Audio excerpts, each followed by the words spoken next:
Почитувани граѓани, почитувани медиуми, добре дојдовте на денешната пресконференција на Социјалдемократскиот сојуз на Македонија, која што ќе одржи председателот на партијата Зоран Заев. Веднаш после пресконференцијата присутните новинари ќе имате можност да поставите прашања, а секако после тоа ќе ги поставиме и прашањата кои што ги добивме по електронски пат.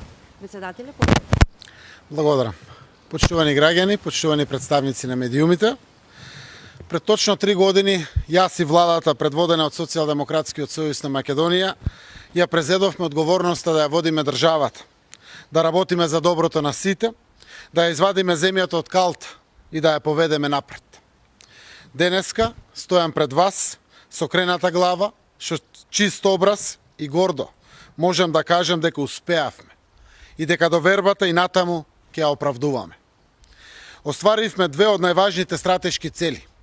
Она што на моменти изгледуваше дури и невозможно.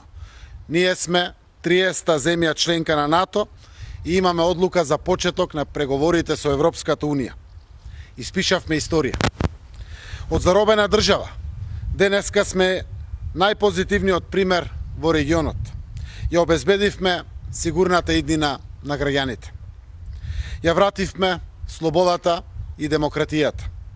Во време на режимот се шепотеше, денес гласно се зборува. Од минус 1,8% пат на економијата во времето на ВМРО-ДПМН обезбедивме раст на бруто домашниот производ од плюс 3,6%. За 2,5 години бројот на вработени граѓани го зголемивме за над 67.000 ново вработени, а стапката на невработеност ја намаливме за 6%. Покажавме грижа за сите. Платите ги покачивме речиси во сите сектори, минималната плата 2 пати ја покачивме и сега е 14.500 денари, речиси 100 евра повеќе од времето на ВМРО-ДПМН. Ги зголемивме и пензиите за 720 денари. Просечната плата ја зголемивме за 5.100 денари. Март 2017 беше 22.445 денари, јануари 2020 година беше 27.540 денари. За овие 3 години ја извадивме земјата на прав пат, а денес знаеме дека заедно со вас, граѓаните, можеме уште повеќе и уште подобро. Почитувани, сите ја паметиме нашата држава пред 2017 година. Изолирана, нестабилна, со заробени и партизирани институции од страна на режимот. Во недемократски политички услови, по еднодеценијска злоупотреба на моќите од страна на ВМРО-ДПМН, режимот правеше се да не се воспостави демократска власт. Волјата на граѓаните сакаше да ја изигра и да ја втурне земјата во граѓанска војна. Не успеа. Јас и моите тогашни колеги пратеници со голема среќа го преживеавме крвавиот 27 април. Составивме демократска влада, влада на граѓаните, речиси 6 месеци по одржувањето на изборите во декември 2016 година. Денес, 3 години подоцна, Северна Македонија е држава препознаена како сојузник и пријател на регионот и светот. Држава на економски напредок и интеграција. Држава која се грижи за своите граѓани. Кога ја презедовме власт, воопшто немаше никаков економски раст. Тогаш стапката на бруто домашниот продукт беше минус. Земјата и граѓаните во големи долгови. Од минус 1,8% ја кренавме економијата во плюс. Во 2018 остваривме раст на БДП од 2,7%, а во 2019 година постигнавме раст од 3,6%. Откако ја презедовме одговорност, за 10 квартали во нашата држава обезбедивме над 1 милиарда евра странски инвестиции. Го стабилизиравме и долгот, а девизните резерви се зголемија за над 800 милиони евра. Бројот на вработени лица го зголемивме за над 67.000 ново вработени, а стапката на невработеност ја намаливме за 6%. Тоа се факти што се проверливи и што никој не може да ги оспори. Во времето на СДСМ во приватен сектор се вработија повеќе граѓани отколку во времето на ВМРО ДПМН. И горди сме на тоа. Горди сме и на значителниот пораст на нето платата, која пред економската криза предизвикана од пандемијата достигна 27.540 денари во јануари 2020. Ако се направи споредба со јуни 2017, лесно може да се заклучи дека владата предводена од СДСМ значително повеќе ги зголемува нето платите од владата предводена од ВМРО ДПМН, и тоа за многу пократко време. Просечната пензија ја покачивме од 13.700 на 15.500 денари, а секој пензионер во февруари доби 722 денари покачување. Со законски измени обештетени се 12.000 стечајци, кои долго време беа оставени без никаков надоместок. Вистинските економски политики допринесоа економијата подготвена на нозе да ја дочека глобалната пандемија со коронавирусот. Можете ли да замислите како ќе изгледаше справувањето со ковид ако денес ВМРО ДПМН беше на власт со минимална плата од 9.000 денари? Или како ќе им беше на илјадници стечајци за кои обезбедивме трајно решение, а кој Груевски ги игнорираше цела деценија? Не е тешко да се замисли како ќе функционираше државата во услови на COVID-19 ако ВМРО ДПМН беше на власт. Веројатно сите институции ќе беа под палката на различни неодговорни и незрели функционери слични на Наке Чулев. Затоа не смееме да дозволиме никогаш повеќе да се вратиме назад.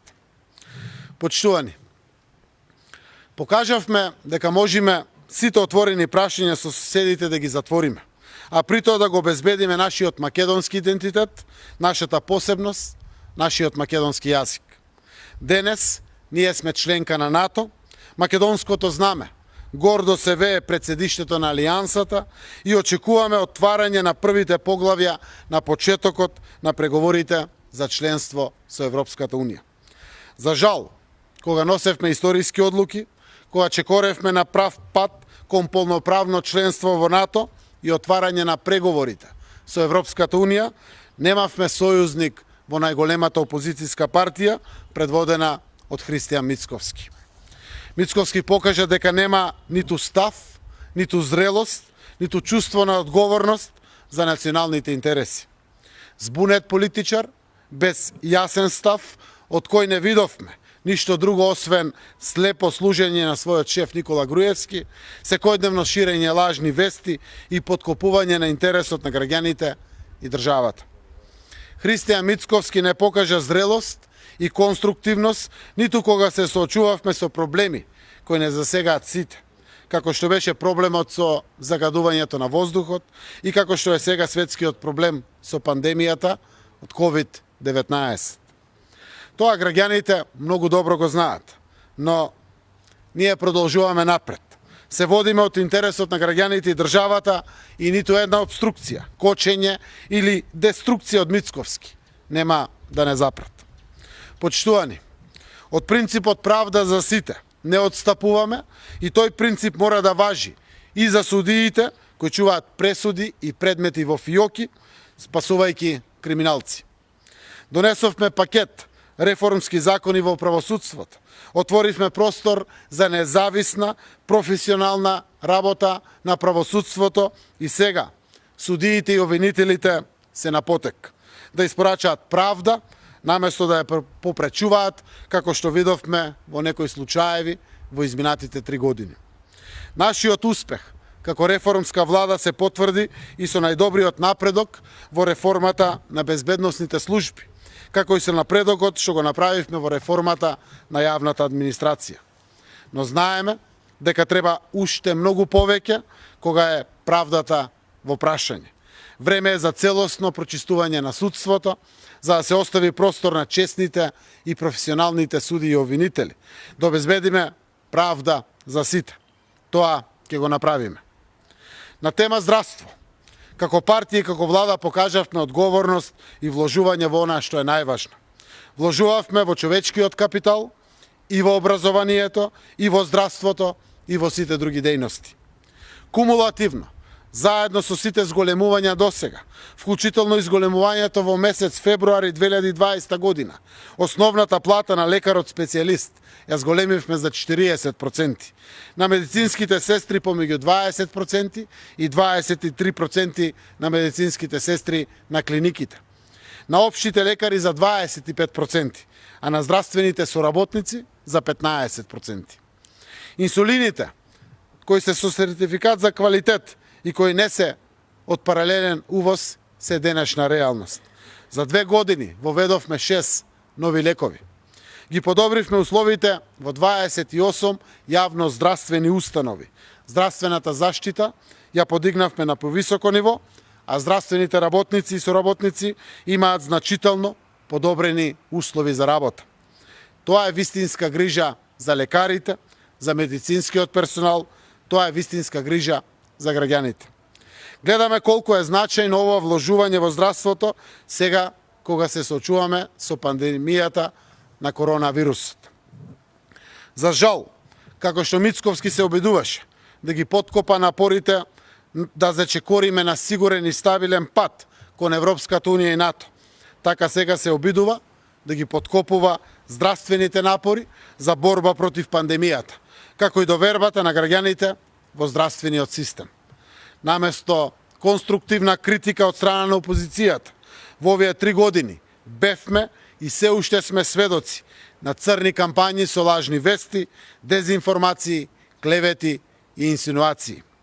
Згора на се, министерот за внатрешни работи Наке Чулев дозволи непочитување на мерките и препораките и го загрози здравјето на граѓаните.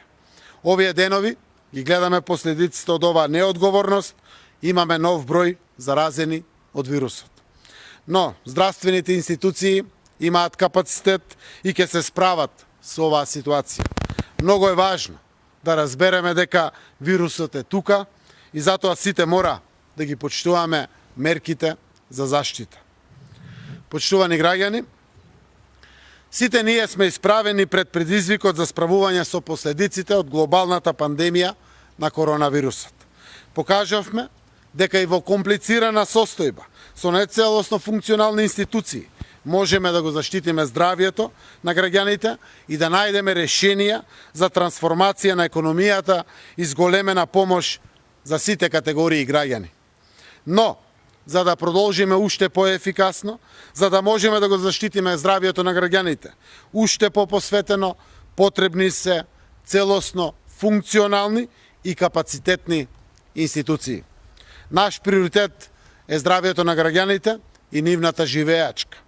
Продолжуваме со реализација на мерките и проектите што носат подобар живот за сите наши граѓани. Тоа е наш приоритет од кој не отстапуваме. За овие 3 години ја извадивме земјата на прав пат, а денес знаеме дека заедно со граѓаните можеме уште повеќе и уште подобро. Благодарам. Благодарам. Прашања повелете? Колегата од ТВ21. Благодарам. Повелете. Првото прашање, господин Заев, е околу денешната тема 3 години владење од СДСМ. Пред неколку дена објавивте слика, вложивме 1 милиарда евра на патна инфраструктура. Може да ни кажете кои проекти ги опфаќа овие 1 милиард евра?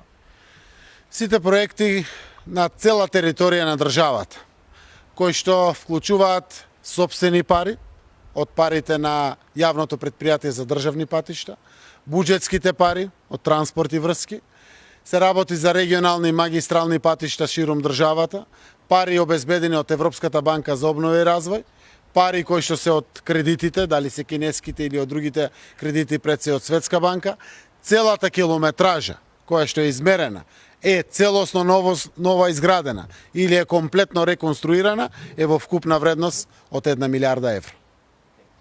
Уште едно прашање ве молам околу изборите, поради зголемиот број на заразени од COVID-19 последните денови, дали се уште мислите дека е време за што побрзо избори? Благодарам. Токму заради заштита на здравјето на граѓаните, изборите се решенија, а датумот за нивното одржување е веќе завршена работа. Тие ќе се случат на 5 јули, за да добиеме најбрзо, што може, функционално собрание и политичка влада. Проблемите кои ги предизвикува Наке Чулев мора да ги оставиме зад нас, а тоа е можно само со избори. Не е одговорно државата да ја оставиме без парламент и со техничка влада, во која опозицијата е настроена деструктивно и само гледа да заработи некаков политички поен. Нема нови аргументи за нови економски мерки и со тоа нема ниту оправдување за барање на нова вонредна состојба. Во таква ситуација изборите остануваат онака како што е пропишано согласно Уставот и законите. Тие да се одржат на 5 јули, 22 дена по завршување на најновата вонредна состојба. Очекувањата на граѓаните од сите нас се да останеме посветени на здравието, но и на унапредување на економската состојба во државата. Заштитната опрема, маска, марама, физичка дистанца, одржување лична хигиена и внимавање на своето здравје и за здравието на сите околу нас се наше секојдневие и под соодветни заштитни протоколи можеме да организираме избори без никаков ризик по здравието по било кој граѓанин. Благодарам. Следно прашање, Гаврил Сивачевски, 24. На една од последните, ако не беше последната пресконференција на Христијан Мицкоски, тој посочи дека постои канал на комуникација. Дали во изминатите неколку денови имавте некаква формална или неформална комуникација со Мицкоски и дали можеби има некаква најава за нова лидерска средба? Еве вака, точно е, наша страна беше потврдено од нашите гласноговорници, министри и функционери во партијата. Канали на комуникација постоја по сите можни ниво, се со конечна цел, некаде пред одлуката за вонредна состојба, која што, како што објави премиерот Спасовски и председателот на државата Пендаровски, е заради економски причини. Беше токму пред да се донесе таквите одлуки, последниот обид да постигнеме договор. За жал не постигнавме договор, иако бевме многу блиску. Едно е јасно, тоа го потврдува Социјалдемократскиот сојуз, ВМРО ДПМН и сите други политички партии, но најважно го потврдуваат експертите и Уставниот суд. Не постои никаков уставен или законски момент кој што можеме да го фатиме и на основа на тоа да одлучиме и да го свикаме собранието. Во парламентарна демократија да продолжите да функционирате макар една недела повеќе е ризично по се за граѓаните, и по здравието, и по демократијата, и по слободата, и по слично. Само напоменувам дека владата денеска и парламент и влада, теоретски таа може сабајле да носи закони, попладне да ги извршува законите. Тоа не е здраво за демократијата. Ова е демократска влада, довербата во неа огромна, но секако под ваков ризик не треба да биде оставено ниту едно општество, ниту нашата земја.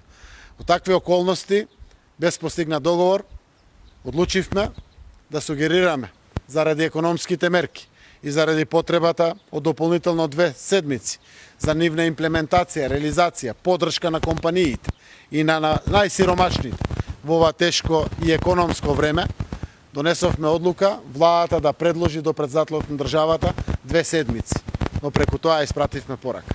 Нема да е ни 14 јуни, ни 21 јуни, нема да е ни 28 јуни, ни нема да е јуни.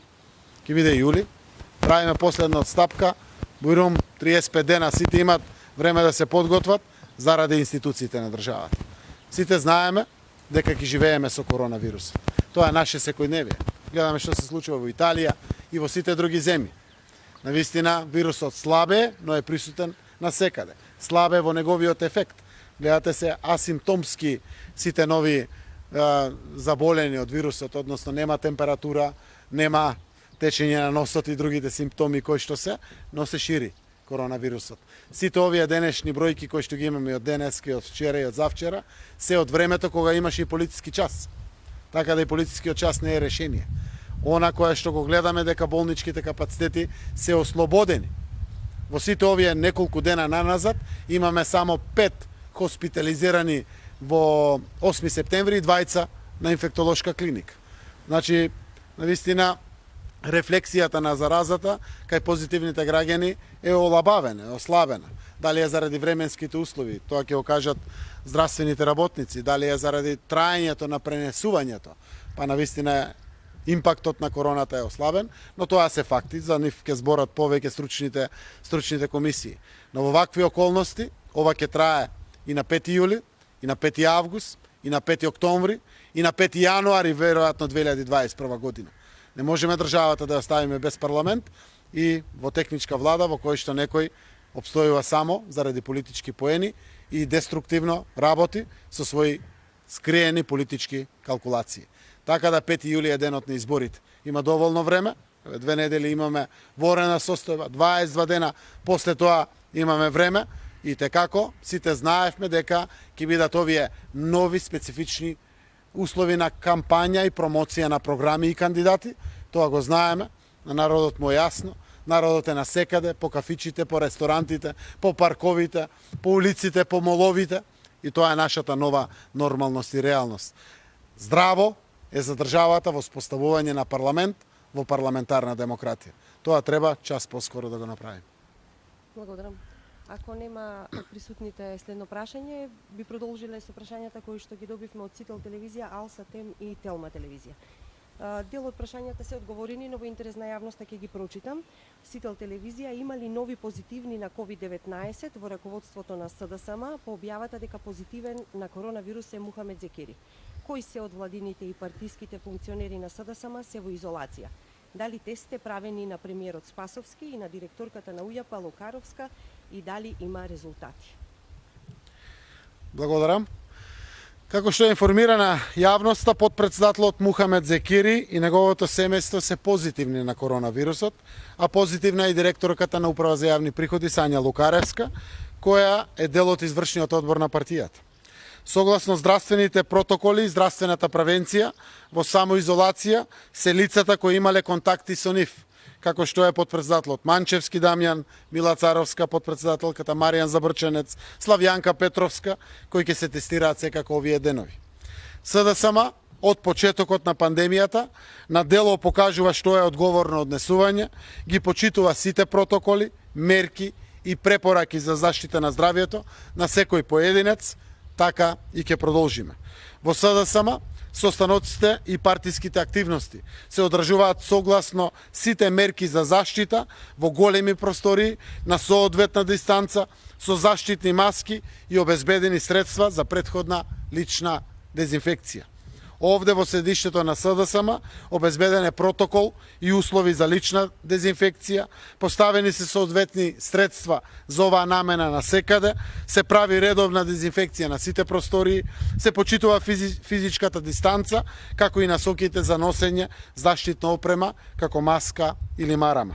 СДСМ, како и досега, и натаму ќе продолжи целосно да ги спроведува препораките и задолженијата од институциите во насока на заштита на јавното здравје и здравјето на секој поединец. Премиерот Спасовски денеска знам дека правел од Сабајле тестирање, како и да донесат одлука здравствените власти, тие одлуки ќе бидат почитувани, а резултатот од тестирањето секако ќе биде јавно објавен. Благодарам. Уште едно прашање од Сител телевизија. Дали во услови на зголемен број на заболени, последнава недела и тоа со бројки стични на пикот од крајот на април, се уште сметате дека е добро да се има избори на 5 јули? Прашање кој што веќе е одговорено, но доколку имате нешто да додадете. И другото прашање, СДСМ рече дека нема да води класична кампања, но вчера на терен беа паровите носители од трите изборни единици.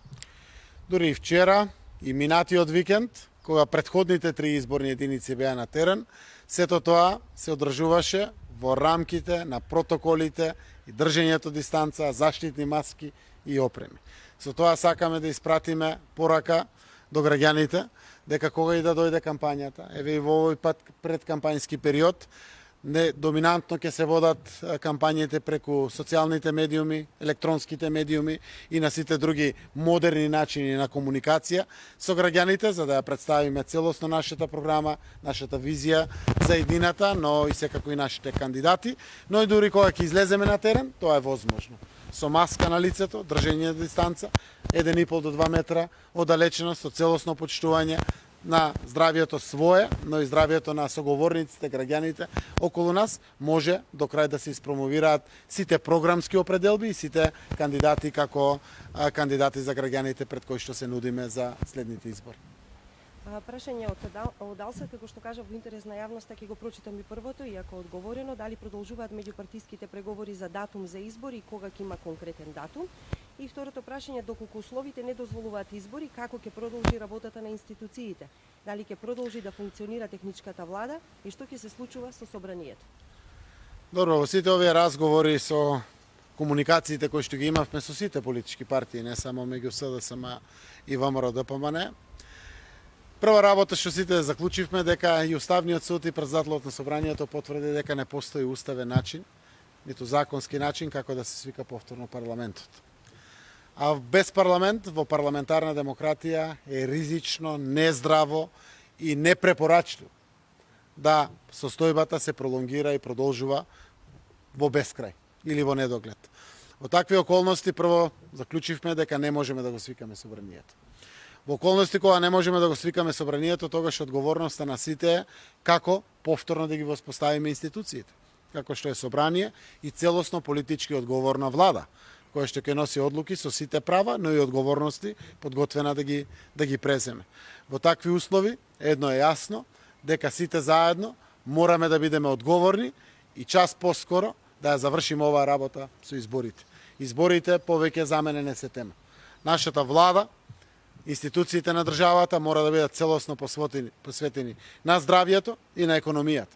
Изборите се дефинирани по устав и по закон, со завршување на ворената состојба, 22 дена е датумот на изборите. Направивме отстапка, испративме порака, повелете секој што сака да учествува во името на повторно институционална поставеност на нашата држава, час поскоро да ги одржиме изборите. Нашиот став од самиот почеток е токму тој, но сме сепак власт, имаме разбирања, сакаме да бидеме толерантни, да дадеме шанса и причини сите да учествуват. Ја направивме таа отстапка со дополнителни 14 дена, така да на 5 јули ќе бидат изборите, а се надевам дека до тогаш сите заедно пред се граѓаните, а после тоа институциите ќе бидат максимално посветени на паѓање на бројката на новозаразени. Сите знаеме кога и почитувавме мерките, бројките беа помали. Сега, иако е ослабнат по интензитет самиот вирус, бројките се големи и тоа значи непочитување. Секое собирање, дали е во литијата во Струга, дали е на вечерите, согласно празникот Фитар Бајрам, или било кој од другите групирања, се причина за пренесување на заразата. Така да, ќе бидеме максимално посветени на здравјето на граѓаните, целосно работејќи на оваа проблематика, паралелно со тоа еднакво сме посветени на економските мерки и економското помагање на граѓаните и стопанството, а изборите едноставно се закажани на 5 јули и тогаш треба таа работа да ја завршиме сите. Да, следното прашање е две прашања од Телма телевизија, сметам дека се двете одговорени, но еве доколку значи останува нешто како не е одговорено. Кој е ставот на Заев за избори на 5 јули со оглед на зголемениот број на заразени лица од COVID-19? Второто, двајца од раководството на СДСМ се заразени, а велите дека сте ги преземале сите неопходни мерки за заштита. Што ќе преземете сега? Добро, Социјалдемократскиот сојуз е голема партија со преку 120.000 членови, активисти и подржувачи на секаде и мерките за заштита целосно се почитуваат. Самата бројка од двајца заразени покажува дека колку и да ги почитуваме мерките, вирусот е наша реалност и тој постои. Значи, почитувањето мора да биде максимално. Дури во овие два случаеви не сме почитувале до крај пред секако луѓе. Нашиот подпредседател Мухамед Зекири е заразен одејќи на ифтар кај својот брат. Снаата, веројатно, од своето семејство, не сме почитувале доволно. А гледам веќе интензитетот на она што ми е кажано од министерот Венко Филипче, синоќа разговаравме. Кај Сања Лукаревска, например, е целосно олабавен и правото на пренос не е исто како тоа што е индикативно кај Мухамед Зекири. Значи, ќе објаснува министерот за здравство и стручната комисија, јас не сум стручен по овие прашања, но дефинитивно, она што останува како заклучок, мерките, целосно почитување, носење маска или марама, целосна дезинфекција, држење дистанца е нашето секојдневие, е нашата нова нормалност. Колку побрзо на тоа се навикнеме, толку ќе бидеме поподготвени, да психолошки секој од нас е подготвен за спроведување на тие мерки, а преку тоа да помогнеме овие бројки во поим да не убиваат психолошки на сите. Тешко не е на сите, кога слушаме дека бројките се големи, не ни е се исто, тоа боли. Олеснително е тоа што навистина се асимптомски, значи ги нема симптомите и намалена е влијанието, односно силата на самиот ковид вирус, но самите бројки навистина паѓаат тешко за сите, и за нас од СДСМ, верувам и за опозицијата или за било кој граѓанин во државата, но едно сите заедно можеме да го заклучиме, а тоа е внимание. Целосно придржување на мерките, почитување, штитејќи го своето здравје, да го штитиме здравјето и на другите. Благодарам. Благодарам. Пријатно. Благодарам на сите.